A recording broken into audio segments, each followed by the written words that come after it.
Not all dogs are natural swimmers, and some are more likely to panic or sink in the water.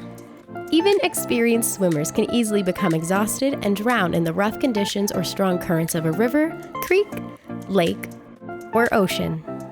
Similarly, dogs that spend time on a kayak or boat, or riding the waves on a surfboard or stand-up paddleboard, are at risk of injury or drowning should they fall in. There are lots of doggy life jackets or PFDs, personal flotation devices, on the market. They're easy to use and can greatly improve your dog's safety in and around the water.